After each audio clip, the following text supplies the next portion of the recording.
My name is Claire. I've been a housewife for 2 years since getting married. We still don't have any children.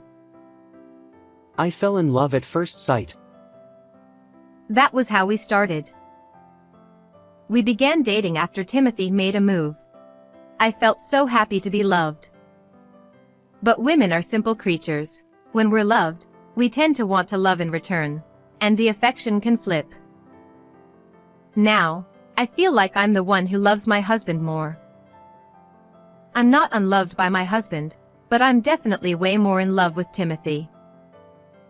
He seems to have sensed that and is okay with me being somewhat demanding. There are things, from cute to a bit excessive. But in the end, love conquers all, right?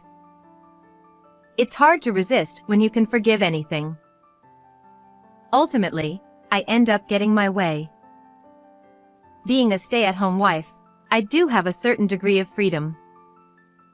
I understand that Timothy would feel some dissatisfaction if I didn't indulge some of my whims.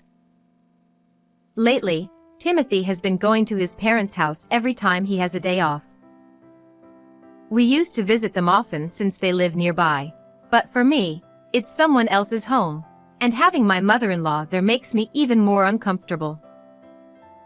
I wish he would spend his days off with me instead. That's what I think, but Timothy doesn't seem to feel the same way. I asked him once, "Why have you been going to your parents' house so often?" There's nothing to do when we're just at home together, right? Just visiting my parents is a way to show that I am a good son. Wouldn't it be better to be filial? Just spending a relaxing day at home together on our day off. My husband considers even that to be a waste of time. The only saving grace about going to my in-laws' house is that my mother-in-law doesn't engage in any bullying and is indifferent to my presence. So, you could say it's easy, but once she opens her mouth, "Still no children? I want to see my grandchild soon." when she says that, it gets a bit tiring. If you let us stay at home on our days off, maybe we could have children.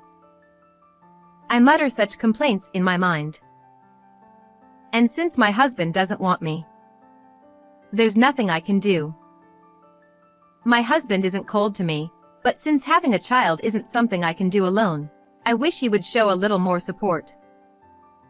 When I told Timothy, "I wish you would back me up when your mother brought up having a child." For the sake of filial piety, having a child is important too. Well, we still don't need one, right? If that's the case, could you talk to your parents about it? It's difficult for me to bring it up. I don't care about that.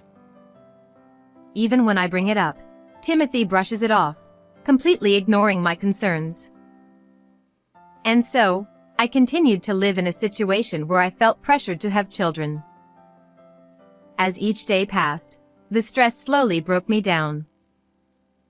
It seems like Timothy has lost all interest and concern for me, treating me casually, and of course, there's no intimacy between us anymore. Whenever he has free time, he either goes to his parents' house or plays golf with colleagues from work. It's as if he doesn't see me at all. Nowadays, I'm like a housekeeper supporting my husband's life.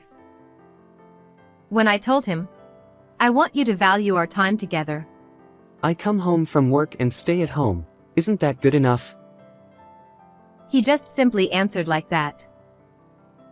And that's the end of the conversation. Oh.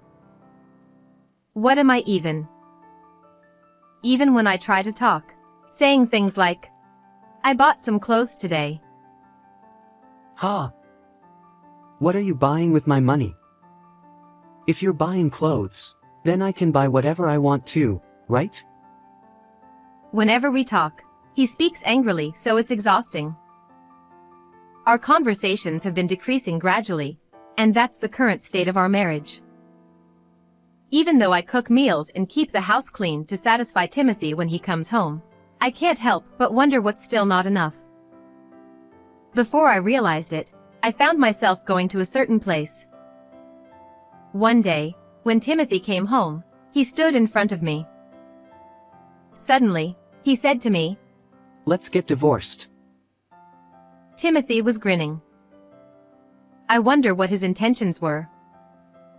Being with you isn't fun, and my parents are also saying we should divorce if we're not having kids. You might think I'm everything to you, but let's get divorced. He probably expected me to refuse.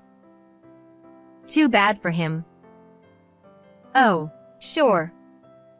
Here you go, the divorce papers. I had already gone to get the divorce papers, so I handed them to him right away. Ha! Divorce? Timothy looked confused. What are you surprised about when you're the one who brought it up? You want a divorce, right? Well, this is perfect. I've had enough too. There's hardly any conversation between us, and whenever I do something, you complain. Your parents might think it's my fault we can't have kids, but it's not just me, right? If there's no intimacy between us, how can we expect to have children? I let out all my complaints, slammed the divorce papers with only my section filled out, and urged Timothy to fill out his part as well. I urged Timothy, and he filled out and signed the divorce papers. Then, I took the papers to the city hall and submitted them immediately. Timothy seemed flustered, but I didn't care anymore. I didn't know why he suddenly brought up divorce, but I had been waiting for this moment. When I returned home after submitting the divorce papers at the city hall, Timothy said to me, You should leave. This is my house. The panic he showed just a moment ago seemed to disappear. Timothy now looked at me with cold eyes, as if he were a different person altogether. With an even colder gaze than his, I calmly began to speak. Did you forget? This apartment belongs to me. It's in my name, and I've been living here since before we got married. I bought it when I was working, so you have no obligation to live here. Also, I sold the apartment on my way back from the city hall, so please leave as soon as possible. Upon hearing this, Timothy turned pale in an instant. Wait, but I've been paying the rent. Well, we were married until now. But not anymore.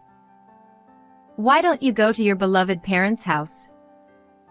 Goodbye. Wait a minute. With property division, half of your savings should be mine. I know about it. You've saved nearly $100,000. I see, so that's what it was all about. It finally makes sense why Timothy suddenly brought up divorce. So, you were after my savings. Well, too bad. This money is what I saved when I was single, so I can't split it with you. Timothy looked stunned. Clearly, he didn't understand at all. With that thought, I quickly packed my belongings and left the house. I returned to my parents' home and told them about the divorce. However, since my sister's family also lived there, I decided not to live with them. With the money from selling the apartment and my savings, I found an apartment to rent. It's in a town not far from my parents' place, so I started living on my own. It was my first time living alone in a while. I found a new job and started working again. I've been leading a fulfilling life. Since we divorced without any alimony or hassle, it's been incredibly easy. I've been enjoying a carefree life without any complicated procedures. Then, after several months, I received a call from Timothy. Hey! Come back. I can't stand living at my parents' place. He sounded quite agitated. But you used to love living there so much. Why the sudden change? I replied casually while watching a movie and drinking beer. As I listened to him, he explained that even after the divorce, he was being pressured into remarriage and constantly nagged to hurry up and show his parents a grandchild. It seems like my in-laws just wanted a grandchild, no matter who the daughter-in-law was. He also mentioned his mother's friends all have grandchildren, so she's feeling anxious. Oh, okay. Good luck with that. I just said so and then hung up the phone. Afterward, Timothy continued to contact me occasionally. He told me that he had arranged a matchmaking meeting with an older woman from the neighborhood and got engaged. Moreover, both families were pressuring them to have children right away. Timothy still talks about getting back together, but to me, it's just the consequences of his actions. He seems to think that if I return, we'll have children together just as I wish. What is he even talking about? He completely ignored me when I was in distress and being pressured. I think it's great. You were the one saying it's important to be filial and have children, right? Isn't this your chance to be filial? And the reason we divorced was because we weren't having children, right? Maybe it's better to make them forcibly?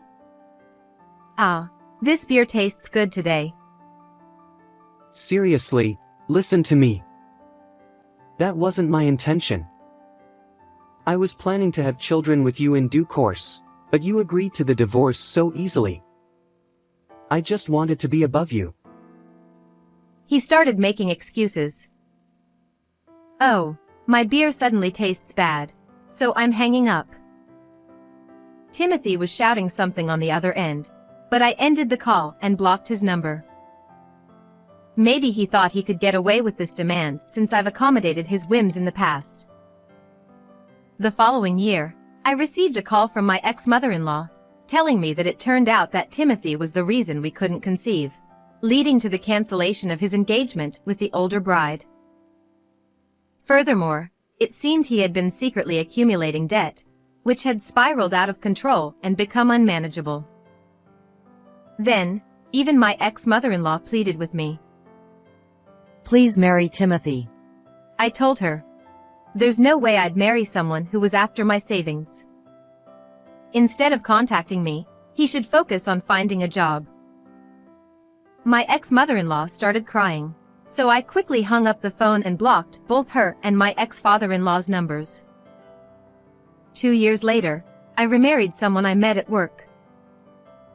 My new in-laws are kind and understanding people, so I didn't experience any stress. Thanks to this, we were blessed with a child shortly after getting married, and now we happily live as a family of 3. I aim to continue living independently to ensure this happiness lasts.